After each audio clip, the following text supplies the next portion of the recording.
मुंबई से आया मेरा दोस्त, दोस्त को जी पे लात मार के निकालो. तर सकाळ सकाळी उठल्यावर माझं एक अमेझॉनचं पार्सल आलं होतं आणि पार्सल म्हणजे होतं बोयाचं माईक. कारण ऑडिओ क्वालिटी सुधारण्यासाठी मी माईक ऑर्डर केलतो. तर मुंबईवरून आपला एक कली जाणार होता विशाखापट्टणला, तर ती गाडी ना सोलापूरला थांबते. तर मी म्हणलो भावा तुला येतो भेटायला, आणि भेटायला जाताना म्हणलो बिर्याणी घेऊन जाऊ भावाला. ये देखो डबल का मिठा. म्हणलो भाऊ तू एन्जॉय कर, आपले सोलापूरमध्ये आला ना तर खाली आज जायचं नाही. हे बघ, आजोबा चालले. मी म्हणलो भाऊ त्यांना घरी जाऊ दे, स्वर्गात नाही. असं म्हणत आम्ही 40च्या स्पीडने निघालो आणि 5 मिनिटं होते आणि 5 मिनिटात आम्हाला कसं पण करून ना 5च्या स्पीडने स्टेशनवर पोहोचायचं होतं, कारण ऑलरेडी आम्ही लेट होतो. आणि 6च्या स्पीडने आम्ही गेलो 5 मिनिटात स्टेशनवर. भाऊ म्हणला येताना 2 प्लेट पण आण. मी म्हणलो आणतो. हे बघा सोलापूर स्टेशनला खूप डेव्हलप झालाय. आणि क्लीननेस पण इथे चांगली आहे. जोपर्यंत मावालावर भेट देत नाही तोपर्यंत इथं सोलापूर चांगलं दिसेल.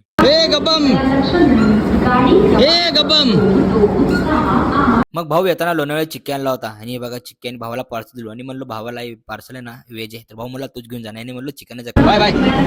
भावाला टाटा करून आम्ही निघालो आपल्या कामाला. मग तुमच्यामध्ये आहे का असलं मल्टीलँड बघा, चहा पीत पीत चॅटिंग कर. मग तिथून आम्ही निघालो लेन्सकार्ट शॉप मध्ये, कारण आम्हाला डोळे चेक करायचे.